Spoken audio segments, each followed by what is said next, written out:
everyone. I'm Barbara Ham-Lee. So what do you know about your family history? Have you traced your roots? Do you wonder what your ancestors were all about? Up next on this Pledge edition of Another View, Finding Your Roots WHRO style, we'll talk with genealogists about ways to discover your past and hear one woman's personal story. And in anticipation of tonight's virtual screening of Dr. Henry Louis Gates' PBS program, Finding Your Roots, we may reveal a bit of my personal history and that of producer Lisa Godley. But before we do any of that, we want to encourage you to support what you love, and that's Another View and WHRV-FM. Dr. Barry Graham joins me to talk about it and talk about this pledge period. I want to let you know that we have a $1,000 match. That means if you call 800-940-7170 between now and 1 o'clock, your contribution will be matched dollar for dollar up to $1,000. I know that the Another View audience does much more than that each of our pledge drives, and so I'm counting on you, those of you who have been on the fence, you've been thinking about, should I join, shouldn't I join? We need you. If you love Another View, if you love the programming that we bring you, if it's thought-provoking and enticing and exciting for you, then come become a part of the family. 800-940-7170. How you doing, Dr. Graham? I'm doing just great. I am ready to come in there and answer those phones. Absolutely. He is a part of our team, by the way. That's right. I've been answering the phone since the lockdown, and just so happy to do it, to be honest with you, because it makes me a little bit even closer to the conversation and the ongoing program that you provide, which I think is so critical to have inside the community right now. And again, your support, more so than ever, keeps Another View on the air, and we're encouraging right now to call 800-940-7170 or online at WHRV.org. Now, Barbara, you threw some numbers out a moment ago. I just want to say that if we meet the match and all that, we would end right about 1 o'clock at about the $13,000 mark for the day. So we can do it. That would be fabulous. And I hope we even go beyond that. Barry, I tell you, I love the fact you've always been a fan of Another View, and you've always been so supportive. And I know that there may be some people out there who will say, you know what, why does that white guy love that show so much? Why do you like it, Barry?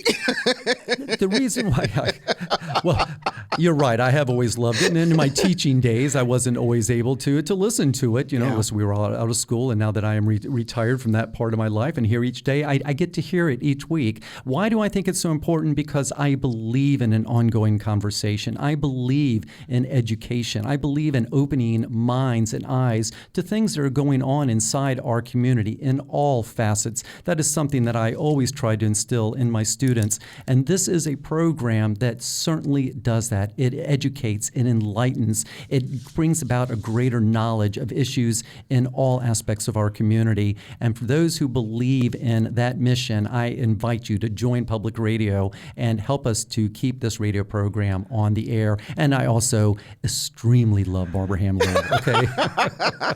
Well, I truly appreciate that. We also always have gifts of appreciation for all of our members, that people who decide that they want to invest in WHRV-FM, invest in Another View, and all the great programming that we bring you here on this NPR station. But Another View is 10 years old this year. We are celebrating our 10th anniversary, and we have a very special gift available. It is either a T-shirt or a sweatshirt, and on the front of it, it says, "Black lives have always mattered." And then it has our logo, Another View. So if you'd like to get that, the pledge levels, if you become a sustainer at $10 a month or a one-time gift of $120, you would be eligible for the T-shirt. Or if you become a sustainer at $15 a month or a one-time gift of $180, that would be for the sweatshirt. We know that you don't give because you want the gifts, but this is a pretty cool gift. And so if you'd like to wear it, I'm going to wear mine very proudly. I am a sustainer as well as someone who works here at WHRV, and I hope that you will join me. 1-800-940-7170. That's the number to call to make your pledge of support. And don't forget, we do have a $1,000 challenge. And so your contribution will be matched dollar for dollar up to $1,000 if you call between now and 1 o'clock. My suggestion is that you call right now before we get ready to start our genealogy show, because we're going to have a great time and you're going to want to hear every bit of it. I am so excited about this show today. Seriously, and a little bit earlier, 1A was talking the whole idea of ancestry and how people are pursuing it, and I immediately thought, oh my goodness, that's exactly what Barbara is going to be addressing on the show today. How timely! I'm telling you, you talk about prescience, right? Absolutely. How timely are we? I think they followed your lead. That's what I'm thinking. 1-800-940-7170. That's the number to call to become a member of WHRV FM, to support Another View. Your dollars help keep our programming on the air. We could not do it without you. And Dr. Graham, I'm going to let you go because you need to come on in and answer some phones. I'm on my way. And in the meantime, please call 800-940-7170.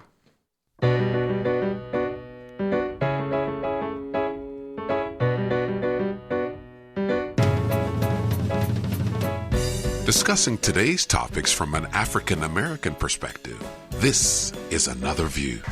Good afternoon, everyone, and welcome to Another View. I'm Barbara Ham-Lee. So we've got a lot going on today. It's Pledge Day. It's Finding Your Roots Day. It's Thursday. It is just a crazy, crazy time, but we are so happy that you're here joining with us. Again, if you're just tuning in, it is we're in our pledge period, our wintertime pledge period for WHRV and WHRO FM, and we appreciate all of your support. Another View is 10 years old, and we are celebrating our 10th year. We've got two wonderful gifts of appreciation. One is a T-shirt and one is a sweatshirt, and they both say Black lives have always mattered to Another View. So I'm hoping that you will give us a call at 1-800-940-7170. Make your pledge of support. If you become a sustainer at $10 a month, which means that every month we'll take $10 out of your checking account or your credit card, whichever way you decide to pay. Or you can make a one-time gift of $120. That's for the T-shirt, a $15 sustainer per month, or a one-time gift of $180 will get you that sweatshirt. Whatever you can give, please do so. Another View needs you, and we thank you in advance. I'm hoping that you have already registered for tonight. We are doing a virtual screening of Finding Your Roots with Dr. Henry Louis Gates, and we have a genealogist who is going to reveal my history and Lisa Godley's history live on Zoom this evening. Go to WHRO.org/events and make sure you register. You still have time to participate. So I have to admit, I'm a bit nervous because for the past few months, a genealogist has been tracing my family history on my father's side of the family. She's also been tracing the family history of Another View producer Lisa Godley. Now, we have no idea what she's discovered yet, but we will find out this evening, and I hope you will join us. We're doing a virtual screening of the popular PBS program Finding Your Roots with Dr. Henry Louis Gates, and Lisa and I will discover our roots live during the screening. Go right now to WHRO.org/events and register for the screening and join in the fun. But right now, we're going to talk about steps you can take to find out your own history. Please welcome to Another View genealogist Renate Yarborough Sanders. Renate, how are you? I'm doing well today. How are you, Barbara? I'm doing great, and I am so thankful that you are my genealogist. And we will find out. I am that. We will find out what happens. Absolutely. Genealogist and president of the Hampton Roads chapter of the National African American Historical and Genealogical Society, Stephanie Thomas. Hi, Stephanie. How are you? I'm fine. Okay, Stephanie, can you mute yourself on Zoom, please? So we don't get that feedback. There you go. Thank you so much for joining us. And Regina Brayboy, who is the CEO of Healthy Suffolk, and she has traced her family history. Hi, Regina. How are you? Hi, Barbara. Hi, everyone. I'm fine. It is Great so to good be to have you back on the show again. I have an uncle who has passed now, but he used to say at our family reunions often, sometimes it's better to let those roots lie. Meaning y'all need to stop looking for this stuff. But Renate and Stephanie, I think you might disagree with that. Renate, why is it a good idea to search your family history? Well, people do it for different reasons, but the biggest reason is that in order to move forward, we need to know where we've been. We need to know where we've come from and who we really are. And researching your ancestry helps you to understand yourself better, to understand your family dynamics a little bit better, and just to give you your own personal sense of history in this world. Mm-hmm. What about you, Stephanie? What's your reasoning for why people should embark on that adventure? I think it's important to just know who we come from, where we came from, and to be able to share that information with every branch of the family. I like discovering who those relatives are that I never knew about. Fortunately, we had at least 5 generations living at a time, so I was used to being around older people and asked a lot of questions. So we just need to know, and we need to share what we know. Mm-hmm. Is that how you got into genealogy? Actually, it is, because Roots had come out, and I had a number of deaths very close over about a 5 or 7 year period, including a younger brother who passed at the age of 28. Oh, I'm and sorry. my father passed 11 months later at the age of 60. And prior to that, we had lost my paternal grandmother and a couple of uncles. And I was just desperate to know what the oldest people in the family knew from our family history. And I was fortunate to be able to interview one great aunt when she was about 93 and had moved back home to Southwest Virginia, and that's how I got started. And that's how you got started. Renata, what made you get into the field? It's almost the opposite of Stephanie, because I do not have a large family, and unfortunately I don't have a close-knit family. But when my father died in 1997 and I was tasked with having to write his obituary, I really realized how little I knew about his family background, which is my family background, and didn't know much about my mother's either. Unlike Stephanie with the 5 generations living, I only knew my 2 grandmothers. And I never had a grandfather living while I was alive, and they were never mentioned, so I knew nothing about them. So I always say that my true delve into research began in 1997 with writing my father, or after having to write my father's obituary. I was kind of asking questions before that, but that's when it really became serious for me about finding out who I was and where in the world did I come from? And I also lost a brother at an early age. We were only a year and a half apart, and he died when he was 23. Wow. And I think had we been able to grow old together, then maybe a little bit more might have been known about our history, because we would talk about it or we would ask questions. But I kind of just went into myself a bit after my brother died and really didn't start asking questions until the 90s. I find it interesting that both you and Stephanie are educators, that both of you taught. And so I wonder if that retired educators. And so I wonder if that quest for knowledge is also a part of it. Either one want to respond? Stephanie? Yes. My father was a history major in college, and he collected Native American artifacts. And I think that also had an impact on me in terms of just appreciating history. I would walk the fields when the farmers had plowed with my father to look for arrowheads and other artifacts that would have been uncovered in the fields. And our den was virtually a museum. Wow, that's incredible. It's just been there. And then he majored in history at Virginia State College. So we have Regina Brayboy with us, who has actually traced her family history. And Regina, I know you found out some really interesting things about your grandfather. Can you give us some insight on what you found? Yeah, absolutely. And the spirit of which I have approached this is my grandfather was the relative that I kind of knew the least about, in the sense that he didn't grow up in the surrounding community where I grew up in Northern Neck of Virginia, but he grew up in Danville, Kentucky. And I really didn't know a lot about his family. And so the spirit I approached this with is the Sankova bird. And if you're familiar with the Sankova bird, he has his feet planted forward, but his head is looking back, and in his mouth is a golden egg. And the theory behind that is that we go back. There's something in the history that we go back and we bring the gift forward.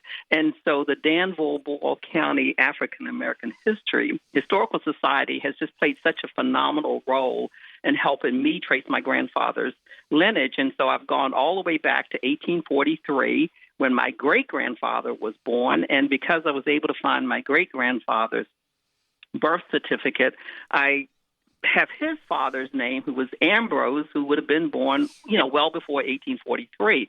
And what has helped me so much is connecting with the place where my grandfather was born. And as a result of that, I was able to learn a whole lot more about my great-grandfather, which I was really surprised about.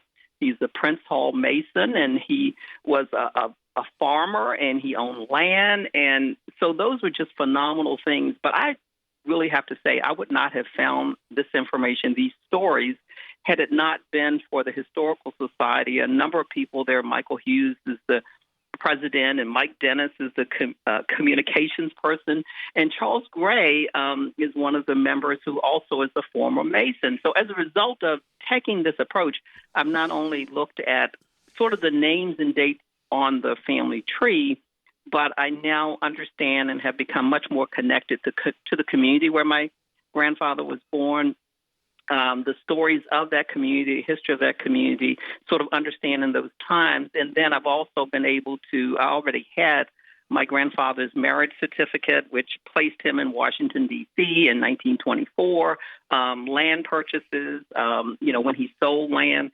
So the stories have been phenomenal, and I've just been so surprised just at everything that I've been able to find out. And so it's quite a journey. Wow. 440-2665 or 1-800-940-2240 are the numbers to call to join our conversation. Have you traced your family history, and what have you found out? We really would love to hear from you. 440-2665 or 1-800-940-2240. So, Renate, if someone wants to start this process, what are some of the first things that you would suggest that they do in order to start to look for their family history?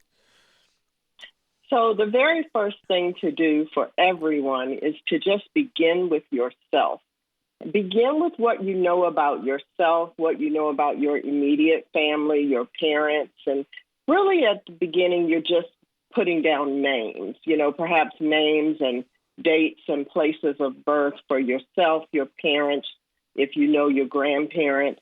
And then you want to start asking questions of the elders that you have in your life to see if just for, through them, if you can get taken a little bit further back with names, places, dates, and so forth.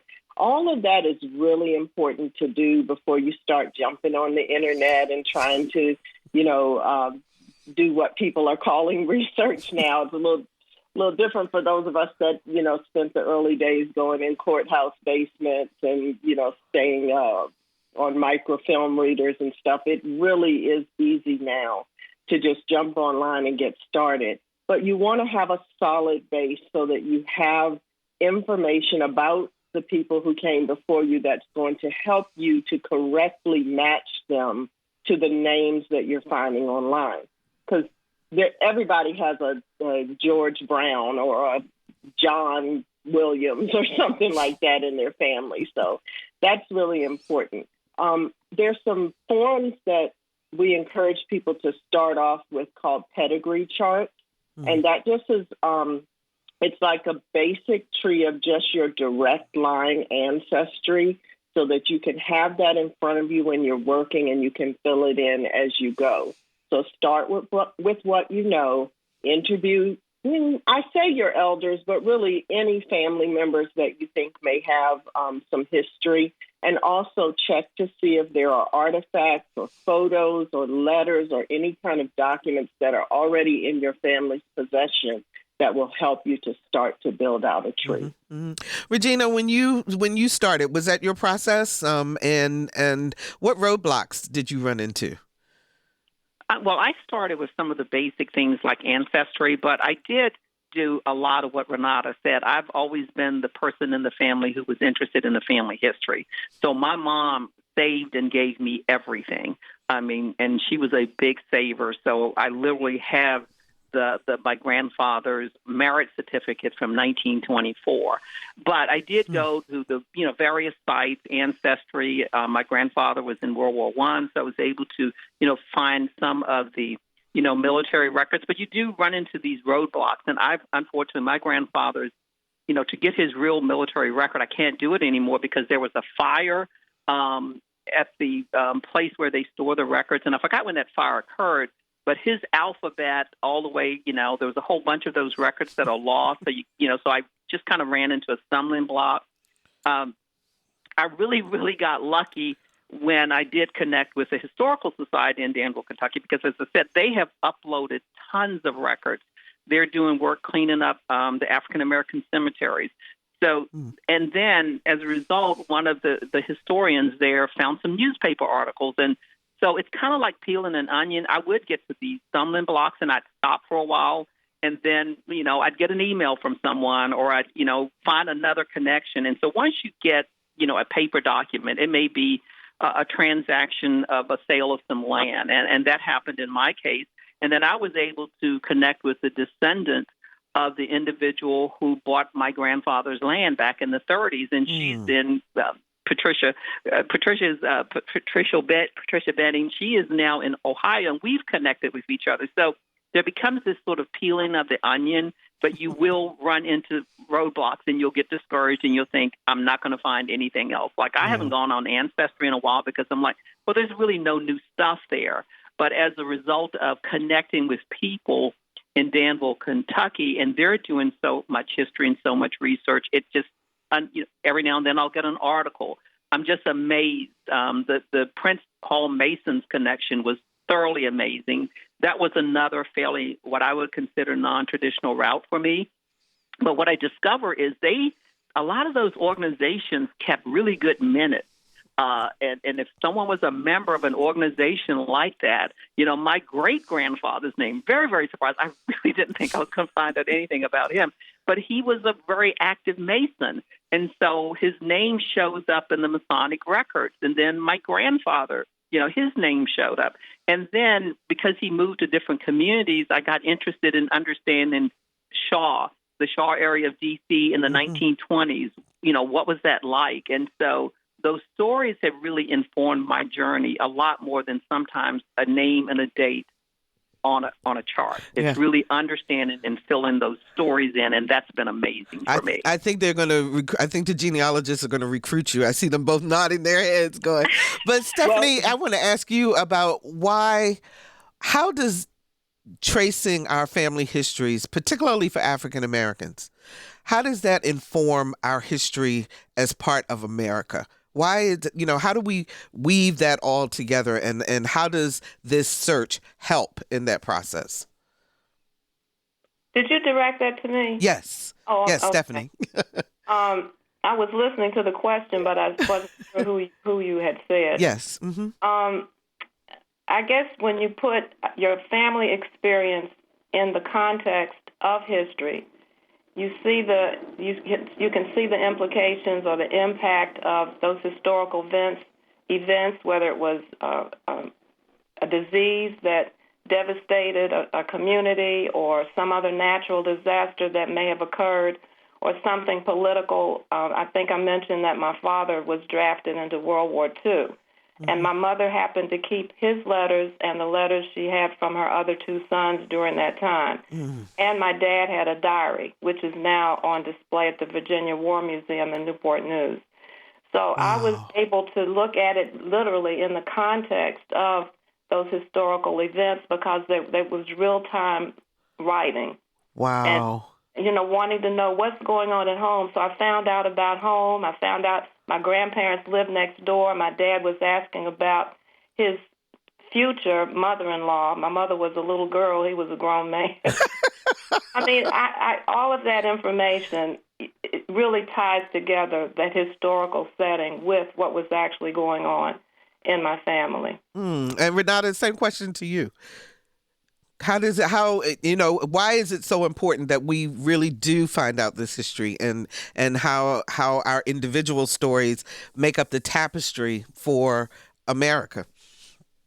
Well, I'll tell you this. One thing that we try to encourage researchers to understand is that it is essential that you know and understand the laws of the time and the laws of the places where your ancestors lived at the time that you're researching them, because that frames the stories that you are uncovering about your family, or even, what their interactions were on certain documents. Certain things were happening at that time based on what the laws were. Mm-hmm. And so since, I get a little offended with all the talk about what kids haven't learned in school, because nobody really exactly knows what's going on in those classrooms except the teachers and the students that have been in them. So there's a lot of finger pointing going on that I don't really think teachers deserve right now. But I can tell you that whatever you are learning or did learn in school, and as you're continuing to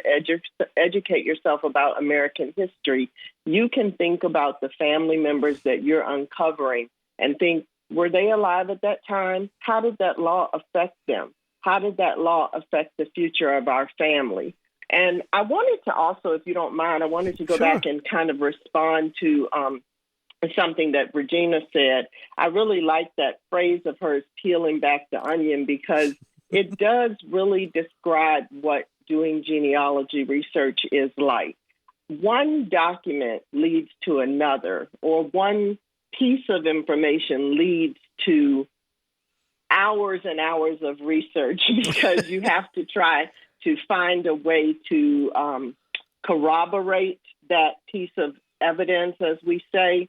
And so one door opens another. And there are levels of doing this research. You asked me initially about how to get started. Mm-hmm. And what Regina was talking about is what more experienced researchers are doing. So once you've gotten past just names and dates and building your tree back, then you get into these different kinds of research with different kinds of documents. And it's just so important that you never give up. You can never say, oh, I've done my family history, or I'm finished my genealogy, because you never, ever will be finished. There'll always be something new that you can find out about your family. 440-2665 or 1-800-940-2240. Vicki joins us from Virginia Beach. Hi, Vicki. You're on the air. Hey, Barb. How are you? Hey, I'm good. How are you?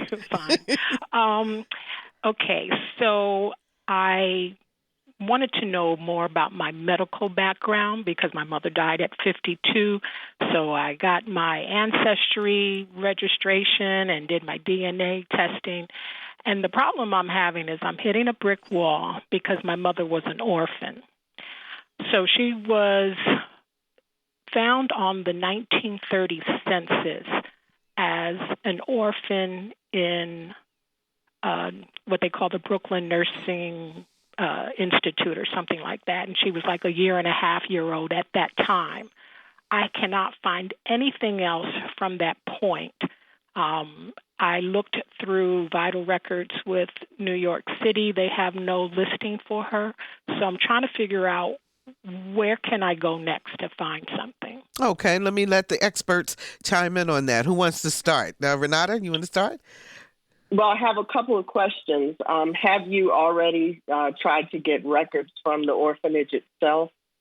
Yes, and the unfortunate thing is that particular orphanage burned down with all the records many, many years ago. And everything that was left transferred to another orphanage, and I reached out to them, and they said they have the exact same information that I have, which is extremely limited.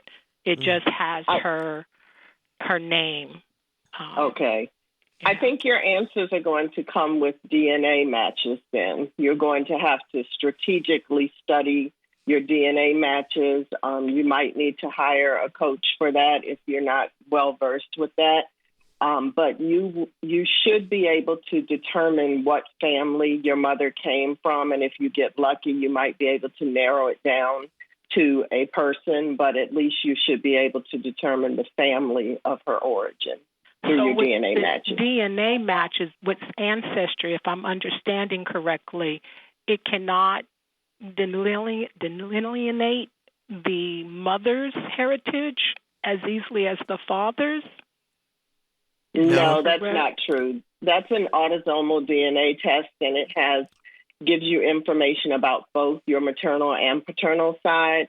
And I would also, because Ancestry does not offer a chromosome browser, I would encourage you to upload your results from Ancestry to the other companies that allow that, like FTDNA and MyHeritage, and also to a site called gedmatch.com. That's GEDMATCH.com, where you will get matches from people who have uploaded from all the different testing companies.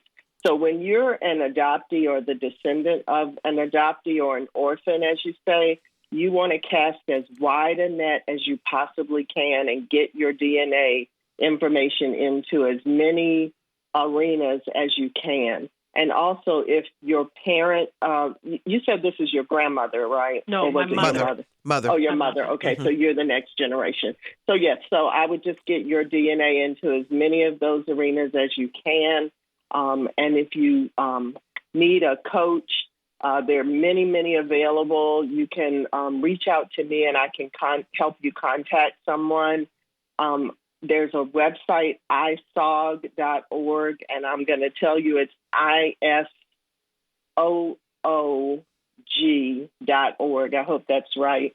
And they will have listings of people who are available for genetic genealogy coaching. We'll put contact information for Renate and for Stephanie on our website also, so that you can get that, Vicki, okay? Notes as I can right now. Absolutely. All right. Thanks so much for the call, and good luck to you. Thank you. Thank you. And if you're just joining us, we're talking about tracing your family history with genealogists Renate Yarborough Sanders, Stephanie Thomas, and Regina Brayboy, who has traced her family history and is sharing her story. And now I want to give you a very quick update on our pledge drives. The number to call to make your pledge of support is 800-940-7170. Lisa, is this the latest number that you sent me? Okay, we have more than surpassed our $1,000 challenge. Thank you, Hampton Roads. We are so grateful to that. But you know what? You can keep on calling and you can keep on giving. And don't forget about our 10th anniversary present that we have for you. It is a t-shirt or a sweatshirt. It says Black Lives Matter. Black lives have always mattered to another view. And if you want the t-shirt, a donation of $10 per month or a one-time donation of $120 for the t-shirt, or a donation of $15 a month or a one-time donation of $180 for the anniversary sweatshirt. Lisa and I will be wearing ours. We hope that you will join us and wear yours too. Thank you so much for all of you who have given. And by the way, we did have a donor who called in and who said that if we have meet the $1,000 match, she'll throw in an extra $500. And so she has done that, and we appreciate that so very, very much. If you want to make your contribution, 800-940-7170. So back to our conversation about tracing your family history. Our phone lines, ladies, are lit up. So I'm going to take a couple of calls at this time. Let's go to Danny in Suffolk. Hi, Danny. Is this Danny Epperson? Why, yes, it is. who gave you a hint? This is Danny, who is was a longtime supporter of WHRO, but also used to work here, and he and I have worked together for many, many years. So how are you? I'm doing well, Barbara, and what a wonderful conversation you have on every week. Thank you. And I'm so glad to be a part of it this time as a listener and supporter of WHRO. I made sure I made my pledge. So, thank you very much. But what a wonderful topic. And actually, what I have to add to it is that when I was at a conference that was through PBS, it was out in Salt Lake City one time. Mm-hmm. And at the conclusion of the conference, before I left, I stopped by the Church of Jesus Christ of Latter-day Saints. They had the big Mormon tabernacle there and so forth, but they also have a family research center there, and it's the largest known for the largest outreach through the entire world of tracing family history. And it's nonprofit, and it's not directly related to the church, so you don't have to be a member or anything. Anyone can join, and it's totally free. There is a website that you can go to. It's called familysearch.org. Mm-hmm. It's totally free. They have partners with Ancestry, MyHeritage, the Find My Past, GeneaNet, those different ones that they are connected with. But I went on there and I stopped in there and I said, I'm going to go in and start my tree. So I started, there were people there to help me. Again, all free. And they saw that I had some information that was wrong. And they said, okay, that's not right. So you need to go upstairs and talk to some folks upstairs. And I got a little nervous. But I went upstairs and saw this. It was so impressive. There were hundreds of people literally in there entering. And I said, what are they doing in here? They said they're entering information into the system from documents that they gather from all over the world. Wow. They put in the information and verify the information. So you can get documents, see documents. It's totally free. It is a nonprofit, like I said. And I was told when I went up there, she said, don't worry, they're not going to try to convert you. But you did say that, the help that you can get, you go online and do it, but you can go to any Church of Latter-day Saint in the area, and they have a hub computer, and they have someone there who knows it, who can be able to help you. Okay. But again, this is something you can do all on your own at home, on your own internet, and it's all free. And I have traced mine to Jamestown. Oh, so wow. That's and fantastic. I have a diverse background. So yes. you know that. And that's the thing. Danny, thanks so much for the call, and it's so good to hear from you. We really appreciate it. You. Stephanie, take care. Stephanie, I want to ask you about something, and Regina, I'm going to ask you about this too, from your personal experience with this.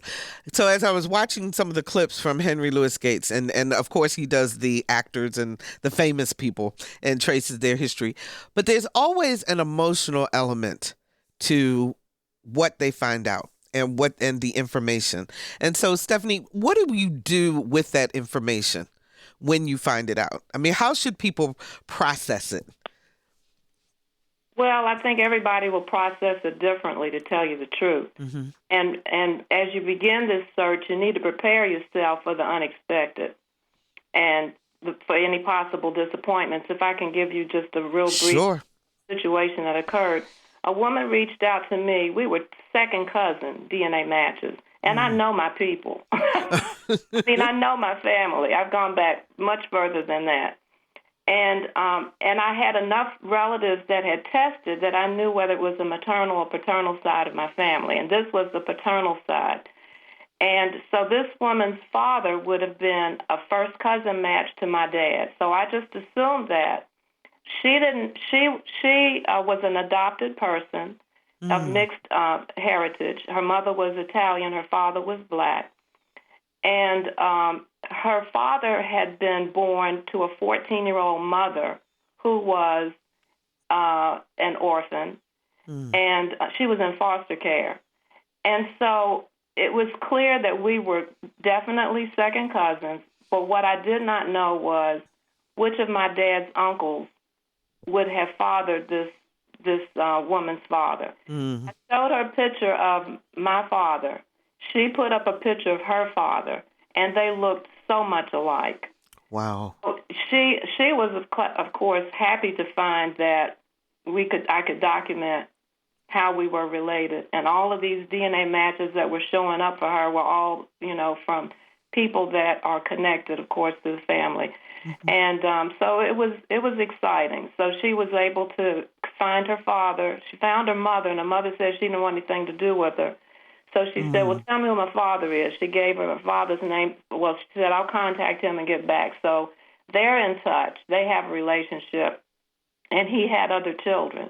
So she has half siblings as a result of that. And it doesn't always turn out that good for the fact that her mother didn't want a relationship with her. So you just don't know. Yeah. You have to be prepared for anything. Regina, how did you process the information that you found? And did you find anything that you were surprised at, or?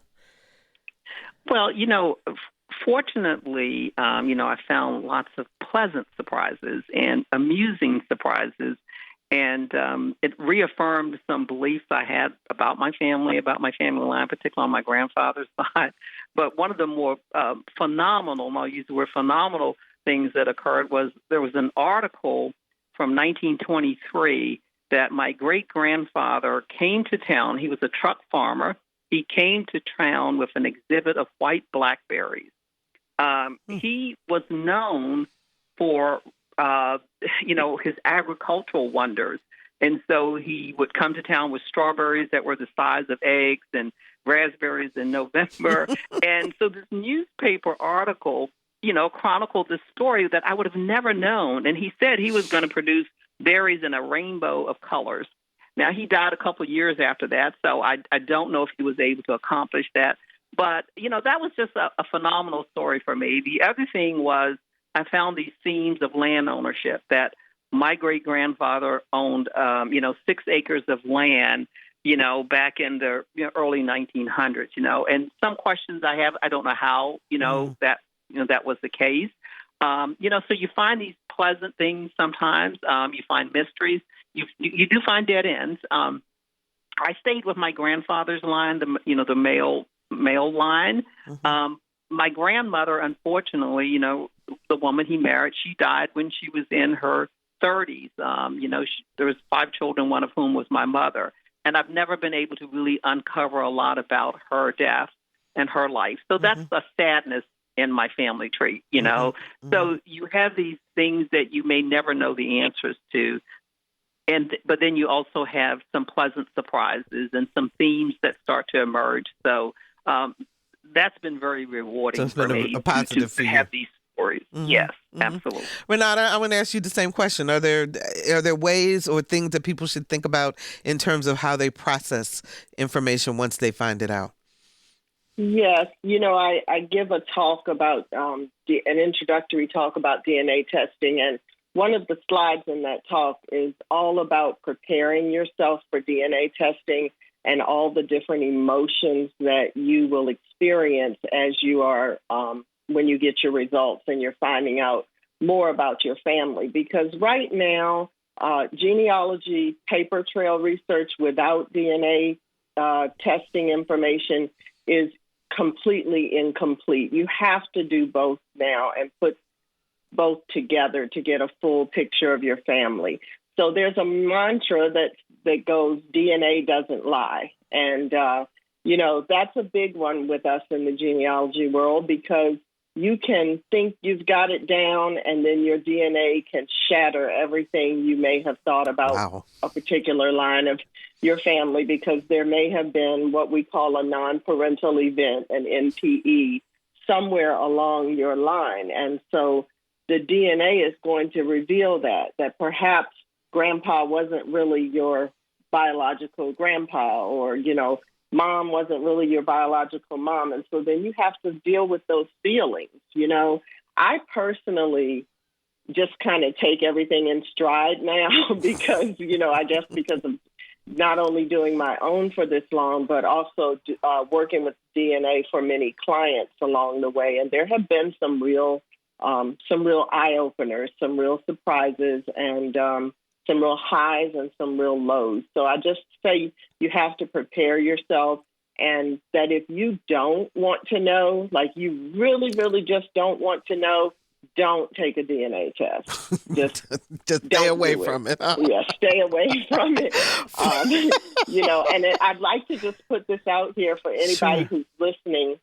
If you have taken a DNA test and you're one of the millions of people who did it just to get your ethnicity results, please understand that unless you opted out, you have DNA matches, and those DNA matches are seeing you in their matches and are trying, if they're genealogists or anyone who's trying really hard to learn more about their family history, they are probably reaching out to you through the messenger or messaging applications for that particular company. So please check your messages and please respond, because we sometimes wait years for someone to respond because they just don't even know that that's there. Wow. But please check into that and try to respond to anyone who has reached out to you. Okay. 440-2665 or 1-800-940-2240 are the numbers to call to join our conversation. Susan joins us from Norfolk. Hi, Susan. You're on the air. Hey, Barbara. Hi. So it's Susan. Yes, I know. Yeah. And I had told you before about my long journey in looking into my father's history. So my father's a Holocaust survivor. My family is riddled with secrets about painful past. And what I found, I started it kind of as a lark, but what I really found along the way is that I was able to create a lot more sense of pride around the past. So even though there was a lot of pain there, it was finding out what his favorite food was when he was a child. It was what games happened. It was reclaiming some of the history and some of the pride in the past. My father's now in his 90s, and so the other thing it enabled him to do, we have a pet project together, and it gives him a little bit of life and purpose in the last years of his life when he's not as active and not out there. Wow. And my mother has been so interested in what's going on. She's also in her 90s that she's a little jealous. And now for the first time in her life, she's asking me to look into where she lived. It involved a family trip back to Ukraine, where my parents are from. Now I have connections from Australia and into Ireland and with Mormons in Utah, because I took this journey and started looking at the good, the bad, and the ugly in my family, and it's been really rewarding. Wow. Susan, I have a question for you. Have any of your other family members outside of your immediate family said, don't tell me, or stay away, or I don't want to know? Or are they hungry for that information? No, they all want to know. They are all interested, and they said, thank goodness you did it. What I would encourage other listeners, I've heard this a million times too, don't wait, because those people, the books will always be there, the archives will always be there, but the people won't.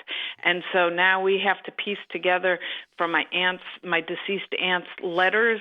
We have to kind of decipher what happened, and we've come up with some solutions about family stories, but I'm the one that knows more about my father's life than anybody else, including him. He always jokes. Wow. Yeah. Well, thank you so much for the call, Susan, and happy Hanukkah. Thank you. Thank you. Love your show. Thank you so much. I appreciate that. 440-2665 or 1-800-940-2240. Nathan Richardson joins us. I think you're in Suffolk. How are you? How you doing, Barbara? And how's everybody on the panel? Oh, everyone is doing fine. Mr. Frederick Douglass himself. We're glad to hear from you, Nathan. What's going on?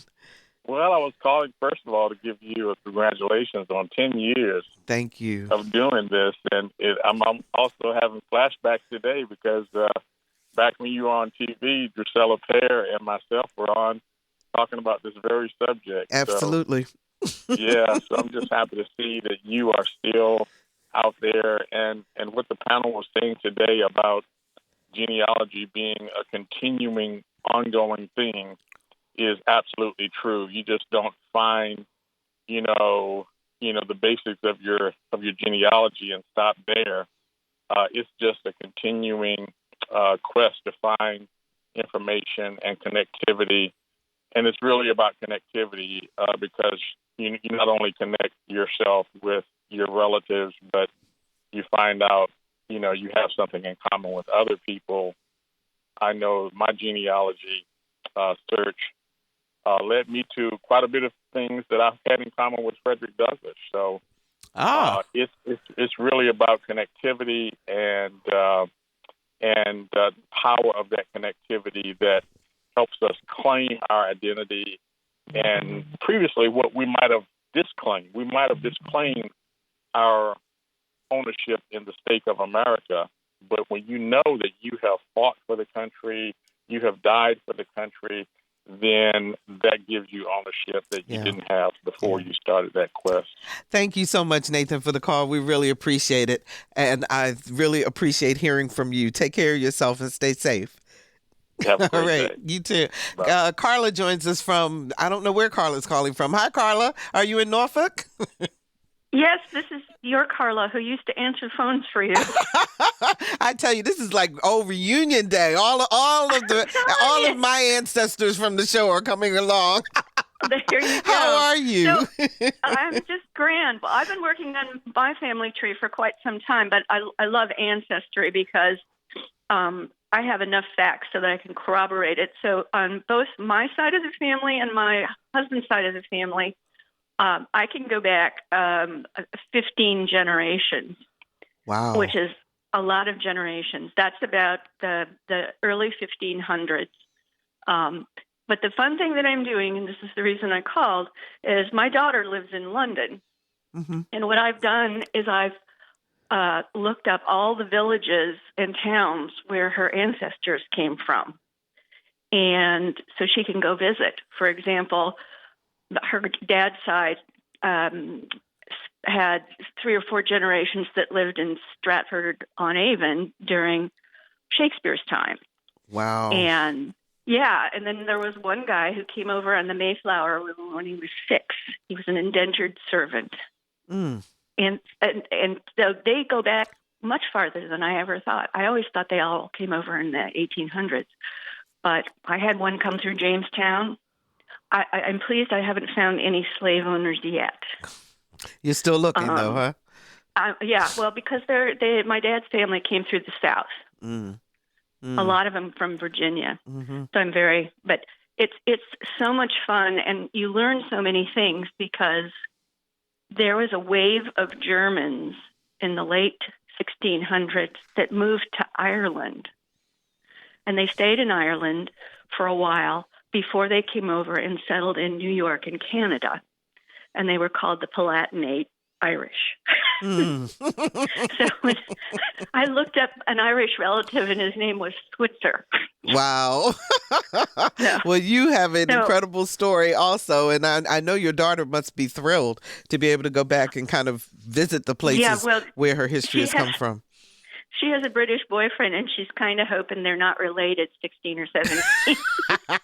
Yeah, that's the other part of this, too. Thanks so much, Carla. It's so good to hear from you. We appreciate it. You bet. Happy holidays. Happy holidays to you, too. So I do want to ask you all about that. Renate, if you're doing this history and this search, and you may find that you're related to people you didn't know you were related to, I think that's another reason why this is an important exercise, especially for families that used to be friends. They may have intermingled when they didn't realize they were intermingling. Yes. Like I said before, you just never know what you're going to get. And I can just tell you that everybody's going to find something that they didn't know or that they didn't expect. Mm-hmm. Sometimes it's good news. Sometimes it could be something a little unnerving, like maybe finding out that someone you just knew as a friend or the families as friends were actually truly connected, biologically. I always tell people, don't let finding your DNA results change who you are. You are who you are, and you identify the way you identify, because people are finding, especially a lot of white people are finding out that they have sub-Saharan African in their DNA, which indicates that somewhere along the line, depending on the percentage that they have at least one African ancestor. And so that's, we have lots of our ancestors who passed as white and married with whites, and their descendants have no idea that they have Black in them. And so, again, many people, for some it's unnerving, for others, they're celebrating it and exploring it and trying to learn what they can about it. And almost all of African Americans have some European ancestry. And so that's the flip side of that, is that, most of us are trying to explore those lines that that we didn't know about before. I'm going to try to get one more call in very quickly. Gail joins us from Newport News. Hi, Gail. You're on the air. Hello. Hi. Very quickly, because we're almost out of time. What's your question? My father left the family when I was about 5 years old. Mm-hmm. And I did not hear from him or see him again until I was in high school. And by that time, he was an alcoholic. And there was so much anger. There were three of us, one brother older, one brother younger. And they completely rejected him. And I tried to start a relationship with him. But unfortunately, he had remarried. Originally, from what I understand, he came from Exmoor, Virginia. But when I heard from him again, he was living, after he had left the military and left the family, he was living in So you New want York. to know what you need to do to start looking for him? What do I need to do to start the quest to find out about him, his family, because he died? Okay. Was the last time I saw All right, him. I only have 2 minutes left in the show, so I'm going to let Stephanie address that really quickly, and then we'll also have their contact information online if you want to reach out to them to find out more information, okay? Thanks so much for the call. Go ahead, Stephanie. If you don't know his parents, you might request a Social Security application that he would have filled out, which would have required the name of his father and where he was born, the name of the mother, the maiden name of the mother, and where she was born. So that record can give you a very good starting point. And then from that, you can look for city to see if you can find him in city directories. Again, you can use FamilySearch.org, which is free. You can use the Ancestry Library Edition at the library for free.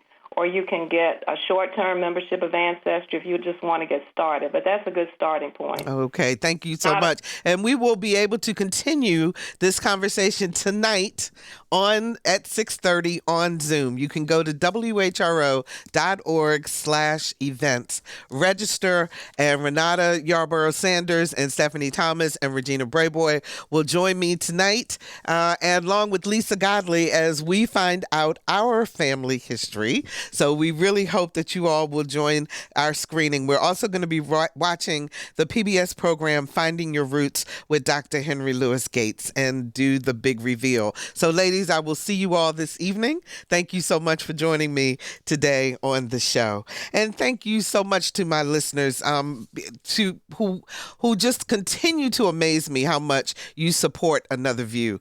As of 12:53, we were at $4,095 in 1 hour. Thank you, thank you, thank you, Hampton Roads. You can still give. You can still become a part of our family by calling 1-800-940-7170 and making your pledge of support. Thank you. We appreciate you. Next week on Another View, we're going to be talking about Project 10X. It's a $1 billion, that's with a B, dollar initiative to tackle racial inequity. This is the brainchild of the Local Initiative Support Corporation, or LISC, and we're going to be talking with CEO Maurice Jones about this very ambitious plan. Don't forget, join us tonight for Finding Your Roots, WHRO style. We're starting at 6:30 on Zoom. Go to WHRO.org/events and sign up and register. And if you still want to become a part of the family, join our pledge, our winter-fall membership drive, 1-800-940-7170. Our theme music was composed and performed by Jay Sennett.